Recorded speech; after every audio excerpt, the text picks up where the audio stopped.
yesterday for those that didn't get to make it. Uh, on the outreach, we put over, I should say they, because my job was what did he call me?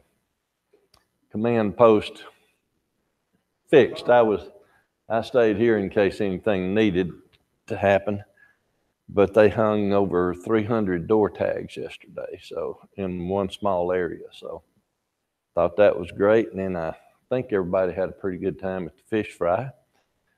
Had lots of food. I appreciate everybody's help on that. On those that are sick and all, the first one, we need to keep Sister Faye Morrison in our prayers.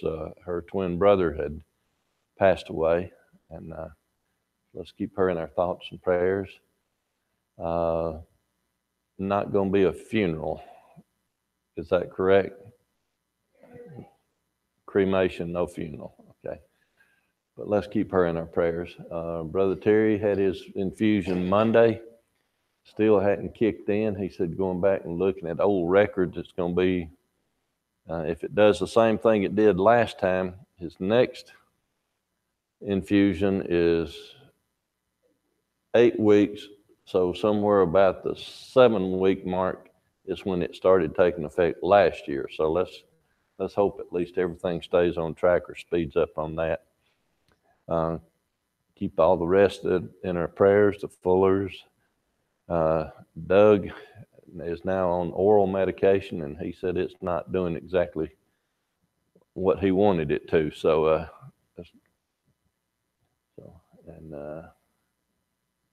I believe that's all that's on the sick and injured list. The Wrights, haven't seen them in a couple of days. Anybody know about Lee? They're here today. Oh, fantastic.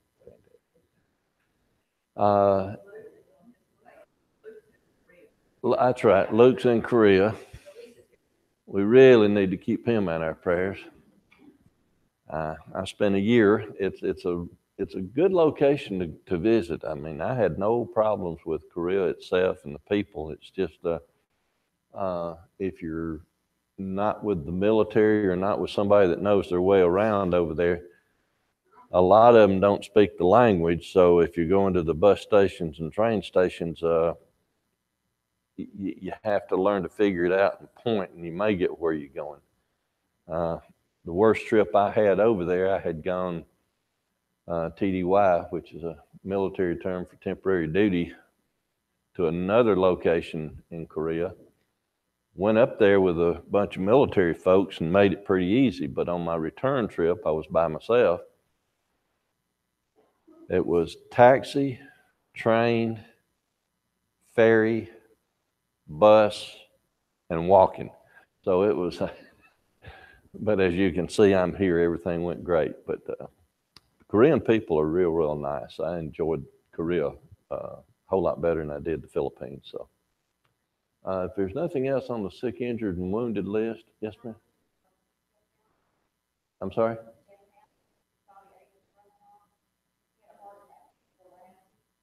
I wasn't aware of that.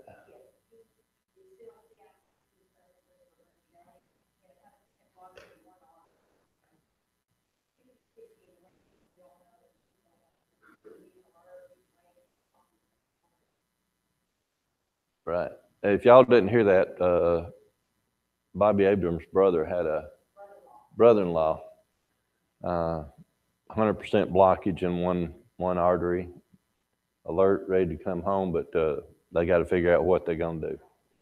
Brother Jeremy Clunch, would you lead us in a prayer before we begin our class, please?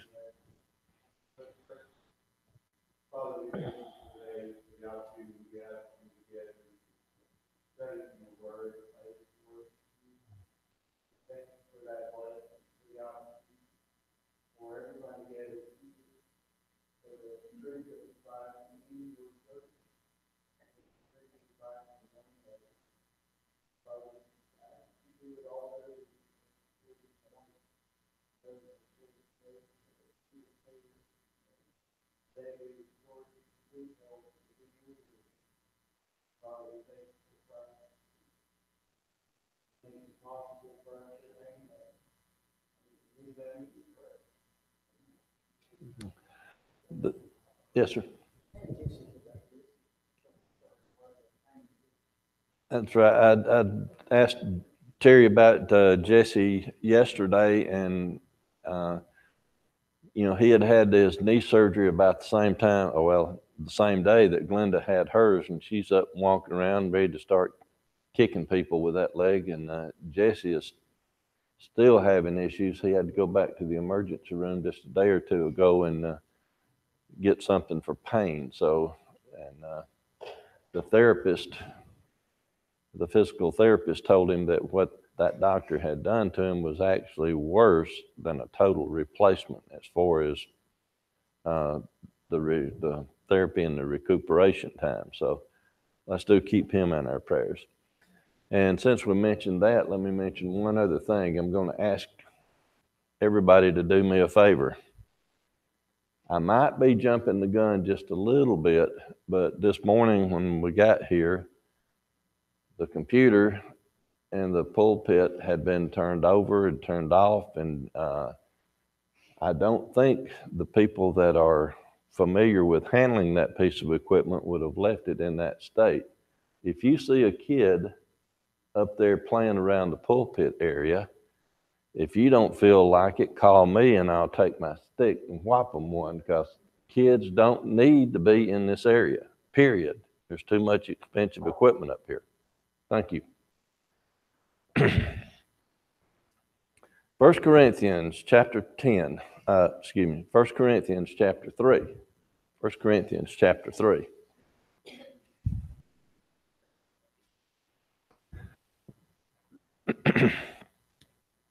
Brother Terry mentioned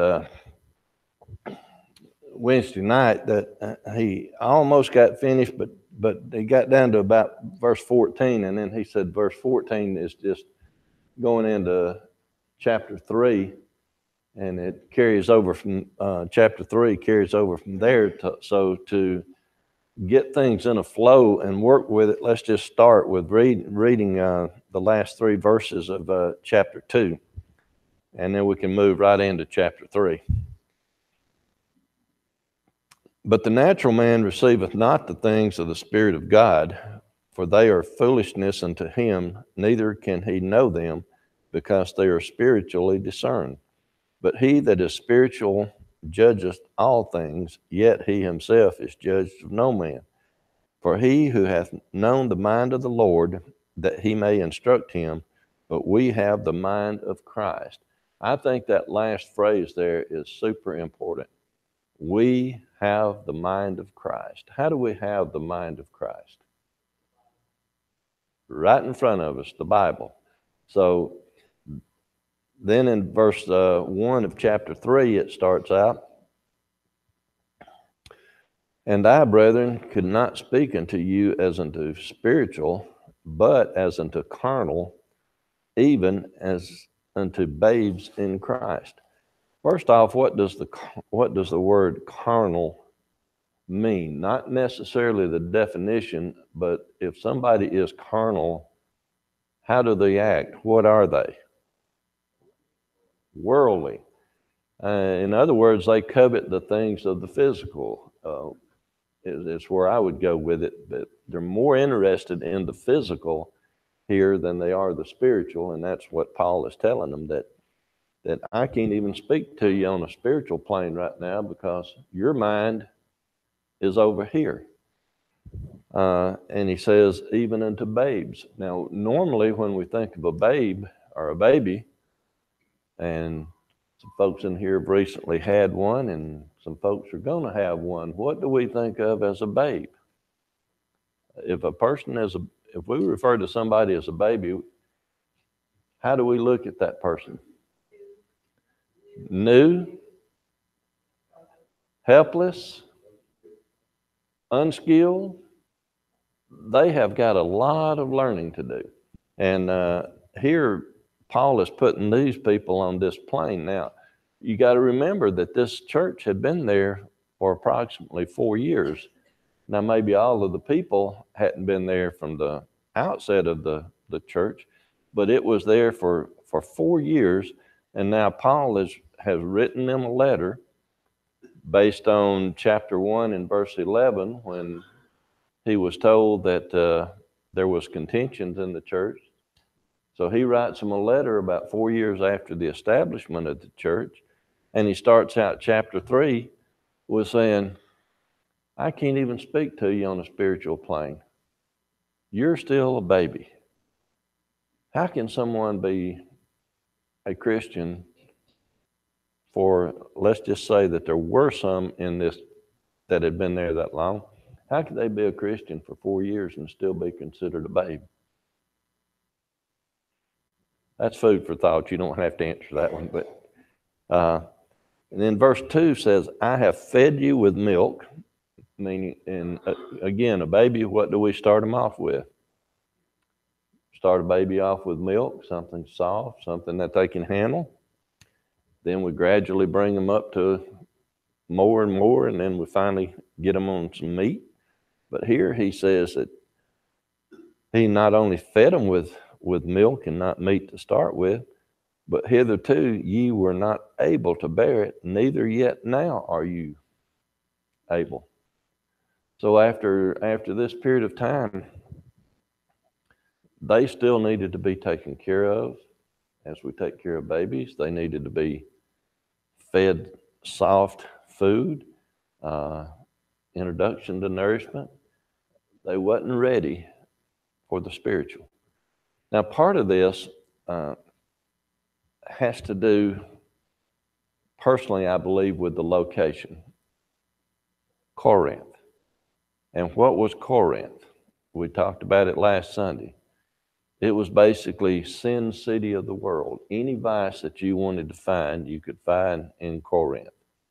I even mentioned that they had a word that they would call, not necessarily a Corinthian, but if someone was referred to as Corinthian Messiah, that meaning to act like a Corinthian, which would be if we were to say to somebody, well, you act like you're from San Francisco, or you act like you're from Las Vegas, what would we be saying? Basically the same thing, that you're, and here he just tells them that you're still babies. Verse 3 then says, for ye are yet carnal, for whereas there is among you envying, strife, division, you're not carnal, you walk as men. This goes back to chapter 1, verse 11, the letter that had gone out from Chloe, informing Paul what was going on. So Paul has been kind of blunt here. He's telling them like it is, or back when I was growing up in the country, we'd say, he was telling them how the cow ate the cabbage. I mean, he wasn't holding back. He was just being forthright with them. Questions or comments then through first 3 verses? Brother Clunch?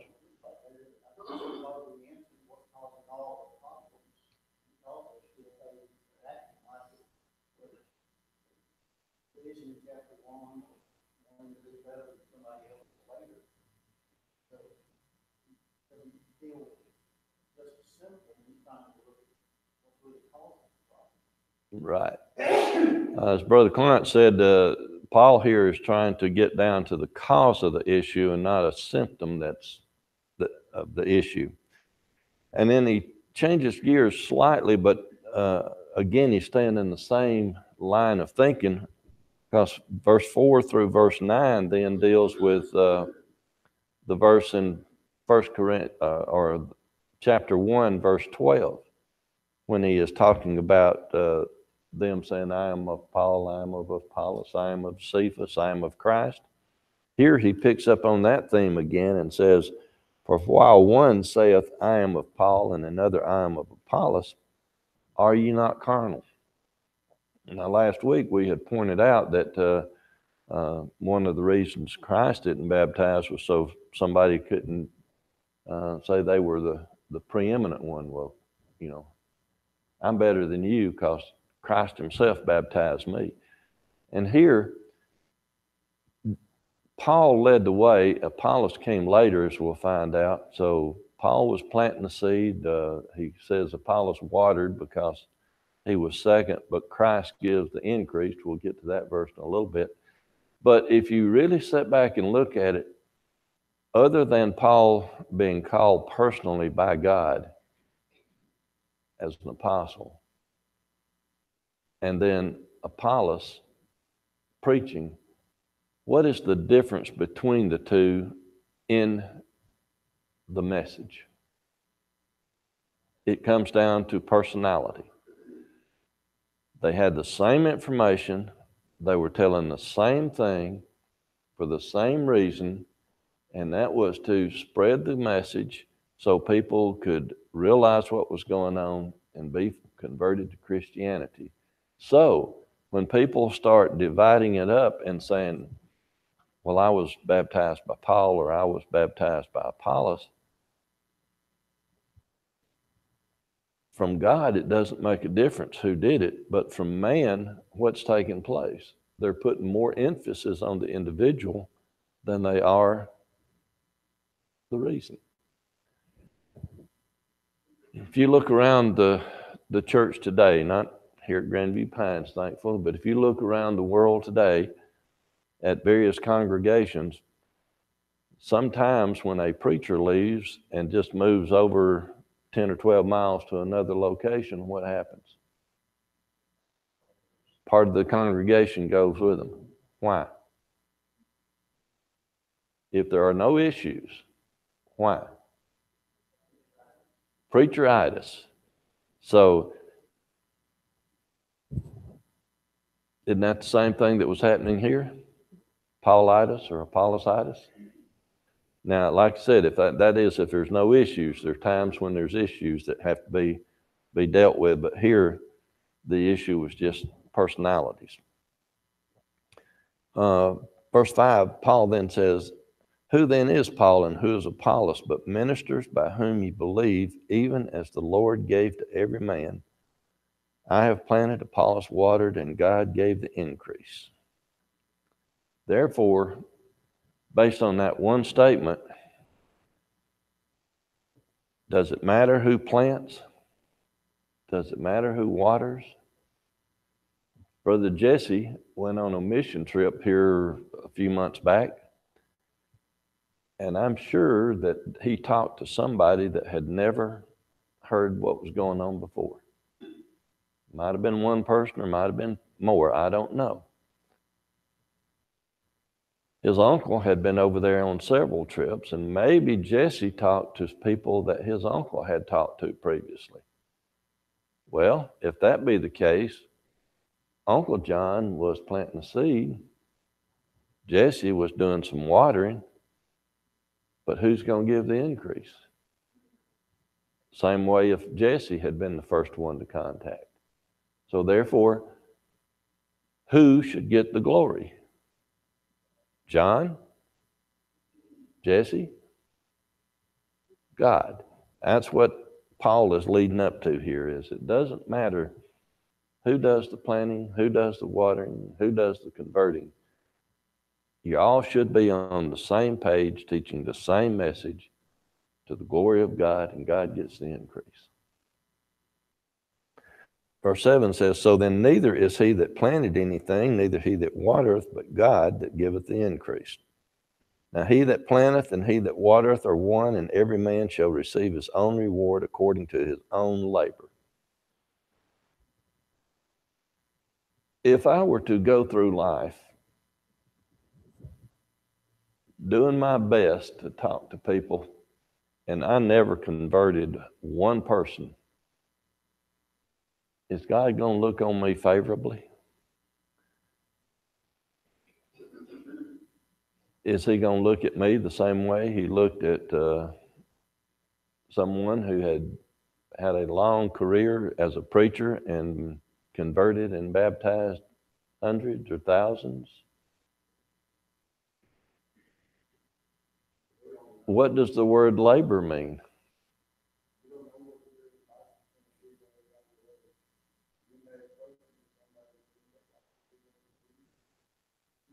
Just like John and Jesse.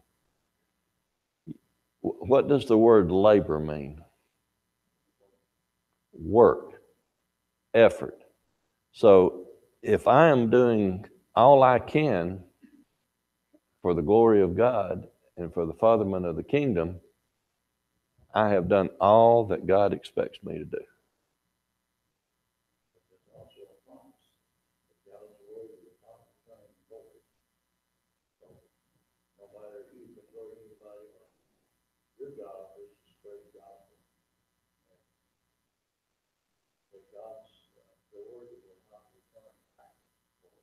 That's correct.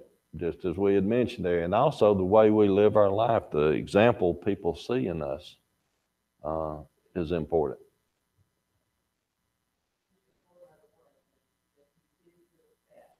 Best.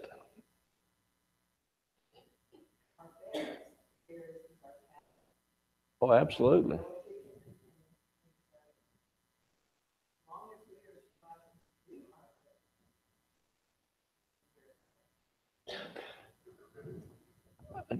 I've got a sermon worked up as an emergency just in case something goes on, and I've got a phrase in there dealing with this topic, and I'll give you a teaser on that sermon. God wants us to use our ability, and God gave us each different abilities. But what is the best ability that anyone has? The absolute best ability that anyone has, and it's all the same. It's the same ability. Availability. The best ability you have is availability. And what does that mean? You have responsibility to pitch in and help when you can. So, I'm sorry?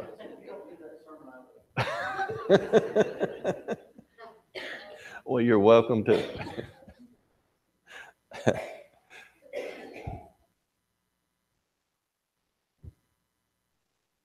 Anything then? Well, let's see. Let's finish off that one section there. For we are laborers together with God. You're God's husbandman. You're God's building. So again, this just ties it all up that Paul is trying to pull them all back together and have them working in the same direction and not pulling against each other or creating confusion, but working for the betterment of the church. So is there anything then through verse 9 that we need to look at or go into anymore? Okay. Verse 10, according to the grace of God which is given unto me as a wise master builder, I have laid the foundation and buildeth thereon. But let every man take heed how he buildeth thereon. When I read that for the study here and started thinking about it a little bit, do you realize how powerful a verse that is? Think about it just a moment. He built the foundation. Where does the foundation come from? Who is the chief cornerstone of the foundation? I'm sorry?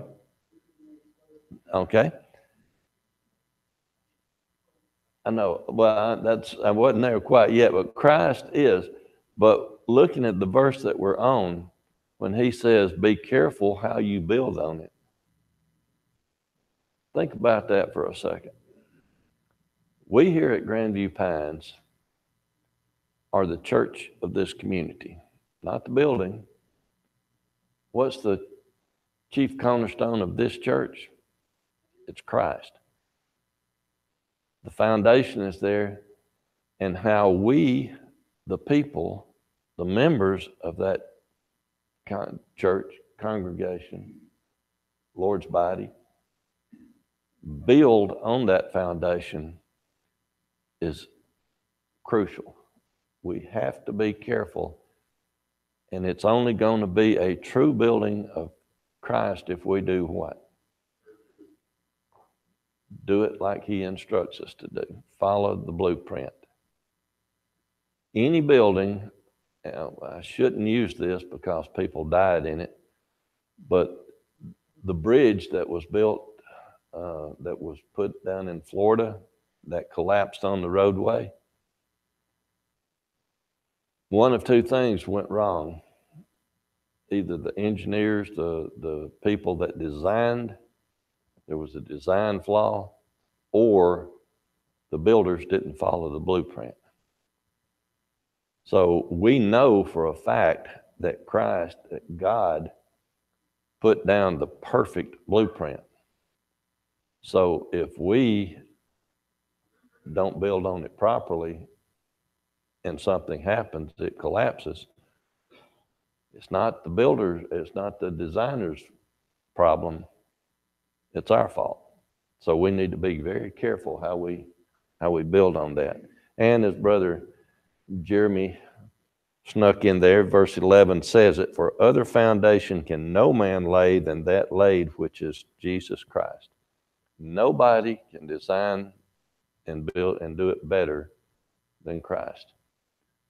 And all we have to do is follow the blueprint. If you don't think blueprints are crucial, I was on a jury once, and the judge did something that I'd never seen or heard of a judge doing before. The trial happened to be a lady had agreed to have a house built for her. And the one that sold her the house and told her that they could bring it in for X amount of dollars was not the general contractor or anybody that had any knowledge of building houses. So to bring it in at the agreed on price, they didn't follow the blueprint. Instead of putting studs on 16-inch centers, they put studs on 24-inch centers. Instead of using 3/8-inch decking, they used 1/2-inch decking. For those of you that don't know anything about wood and building, by the time they put everything on, well, the main honcho of the outfit was on vacation when they even poured the foundation. And what is the most crucial part of building a house? The foundation. You got to get the foundation. There were cracks in it. The house was less than a year old. There was cracks in the foundation. There were cracks in the wall. The photo of the roof, it looked like a roller coaster because it was 1/2 inch instead of 3/4. It was 2 feet instead of 16 inch. Everything on that house was wrong. So they didn't follow the blueprint, which means, of course, we found for the lady and let her settle it. Now, here's what the judge did that I'd never seen or heard of a judge doing before. After it was over, he thanked us for our service and said, I've got one more thing for you to do. I need you to go back into the jury room and deliberate and tell me whether or not the builder needs to lose his license. Took us less than 5 minutes, and the judge took his building license. So that's how crucial it is to follow blueprints. Yes, sir.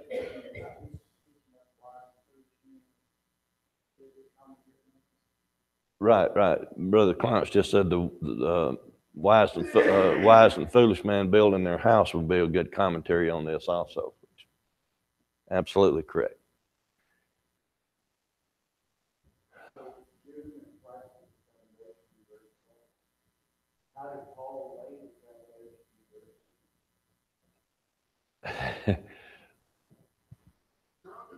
Christ is the foundation, and Paul put in place at that location when he established the church in Corinth, he put down Christ as that foundation. He laid the rules down as the rules are supposed to be.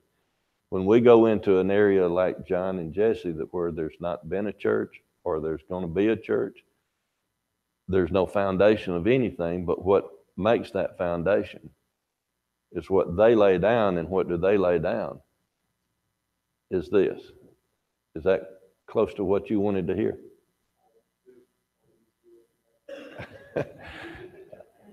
You can put your horns on now then.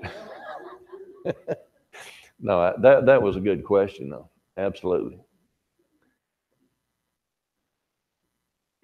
Verse 12 then says, now if any man build upon this foundation gold, silver, precious stones, wood, hay, or stubble. Now, when you first look at that verse, that seems like it's kind of odd.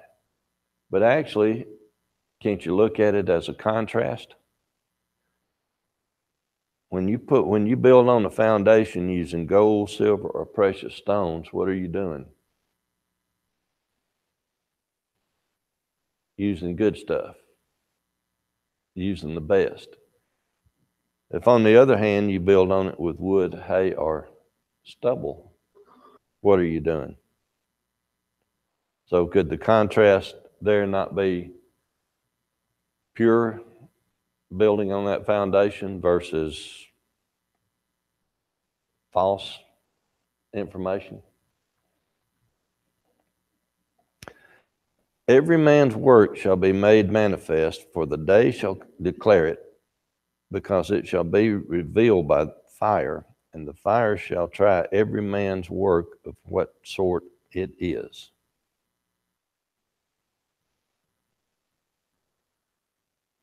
What does that mean? Trial by fire. Test. That's all that means, is it's a test. If I build a building that is supposed to withstand 100-mile-an-hour wind and it fails at 75, hasn't that been a trial by fire and it failed? But if it withstood that, then it passed the test. Now here, I'm going to bring this in just as a thought. I'm not saying that's the way this works, but this is a thought. Could Paul have been referring also to what was about to happen to the Jews in 70 AD, the destruction of Jerusalem, which is, it was destroyed by fire. They tore it down, they melted out the gold, they did everything. So, and it completely changed the balance of things. Up till 70 AD, the Jews still had all their lineage, all their history to hang on to. And then what happened at that point? It's all gone. So a Jew today can't go back and trace their lineage through any one of the 12 tribes unless they're real lucky. And before that, they could. So that removed one of the obstacles to Christianity, which allowed Christianity to move a little bit faster, in my opinion. Like I said, food for thought. Brother Jeremy.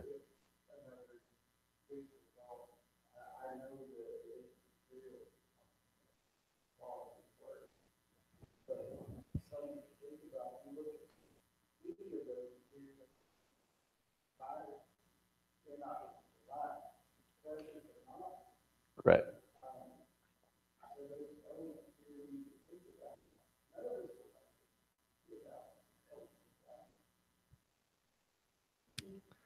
Absolutely. Verse 14, if any man's work abide which he hath built thereupon, he shall receive a reward. Now, this particular verse, let's go back to Numbers 31 and verse 23. Numbers 31 and 23.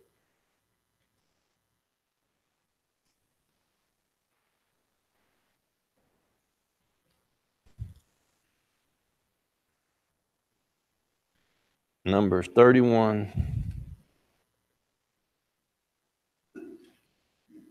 and verse 23.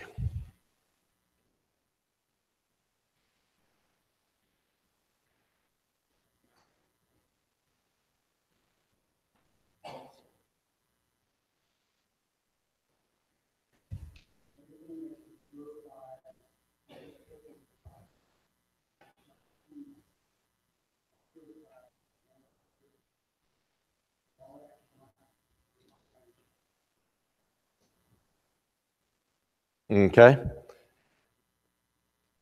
So we're all going to have that test of fire. And it said that, well, let's just read it one more time. Everything that may abide the fire, ye shall make it go through the fire, and it shall be clean. Nevertheless, it shall be purified with the water of separation, and all that abideth not the fire, ye shall make go through the water. If you tie that in with what we're looking at here,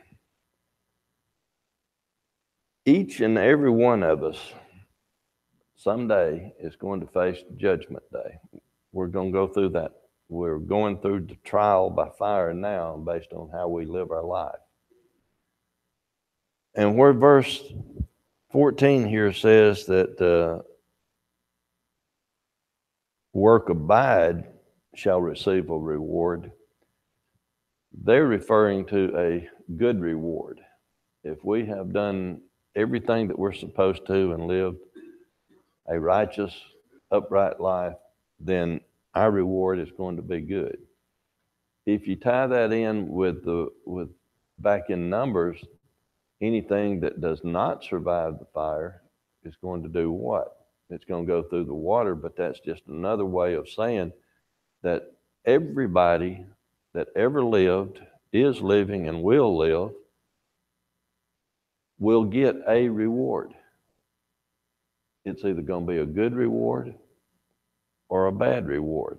Whatever they have labored for and earned is what they're going to get, because Christ is a righteous judge.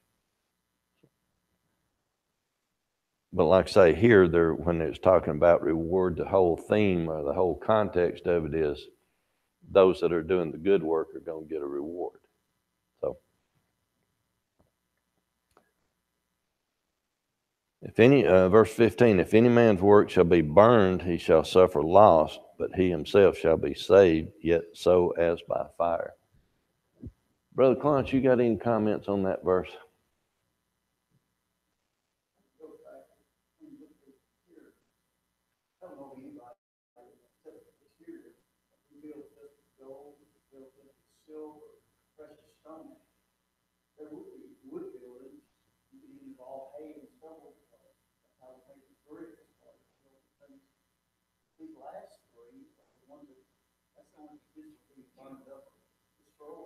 Gold may change its form, silver is still bad.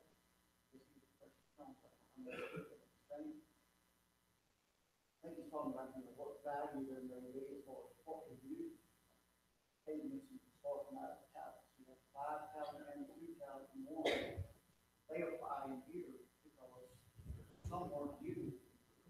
They all just here it is. They're still building on the foundation. Even though they may not have the means to use anything that I only have wood or hay. It doesn't mean my salvation is going to be lost because there's a trial on that work of labor. They may not be as beautiful, valuable as some may think the others are, but gold. Definitely says here, salvation is provided. Yep. Questions or comments then through verse 15? I've got just a couple of minutes. Just as a side note, it's important to realize what Brother Clarence was talking about there, about even hay and all can be used in a productive way. It's how things are used and how it fits in with everything else. I grew up in North Alabama, a little place called Owens Crossroads. Huntsville is the closest big city. And on the road from Huntsville to Owens Crossroads, there was a house that was constructed and built back in the 1800s that a dentist owned. And the insulation in the wall was probably the best insulation, even to this day, that you could use. It was hay. But what happens if you don't do it properly and protect it? What is the worst thing that you can be around if a fire breaks out? Hey, so it all depends on its usage there. Starting with verse 16, know ye not that ye are the temple of God, and that the Spirit of God dwelleth in you? I love this verse because it says what we said at the very beginning. This building here is a comfortable place for us to meet most of the time. Sometimes too cold, sometimes too hot, but most of the time it's a comfortable place for us to meet. But is this building the church? Now, don't throw rocks at me, because I also say I'm going to church, meaning I'm coming to the building. But we understand that this building is just the location that the church meets. And this verse tells us that we are the church. Individually, we are the temple of God. And God dwells in us, and we need to treat that with the due respect it's owed. Verse 17, if any man defile the temple of God, him shall God destroy, for the temple of God is holy. And then it asked an important question. Which temple are ye? How do you treat your body? And I personally think that this has to do with some of the things that you can abuse your body with: alcohol, drugs, any number of other things. It's how you treat your body. 18 says, let no man deceive himself. If any man among you seemeth to be wise in this world, let him become a fool, that he may be wise. In simple English, nobody's smarter than God. So if we just don't try to think we are and read and follow the instructions that he's given us, won't we be much better off? For the wisdom of this world is foolishness with God, for it is written, he taketh the wise in their own craftiness. And again, the Lord knoweth the thoughts of the wise, that they are vain. Therefore, let no man glory in men, for all things are yours. We need to glory in God, not glory in man. But again, today, how many people put the man on the pedestal versus the word on the pedestal? How many, sadly to say, even in the Lord's church, how many congregations can you go to where when someone preaches a sermon that there's hand clapping instead of an amen? What's the difference between a hand clap and an amen?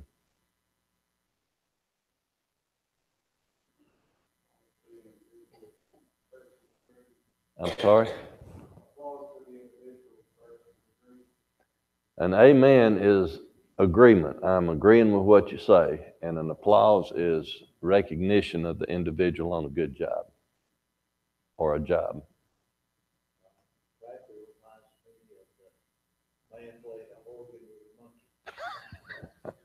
Okay. All right.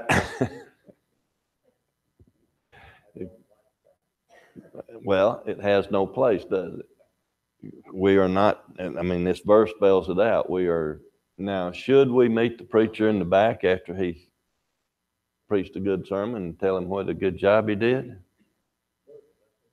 That's encouragement, and absolutely. But it does not need to be done in a way that is recognizing the man over the message. Brother Clarence, I've run out of time. You got about 2 more verses you can cover there Wednesday night. Thank y'all so much for your comments and your attention.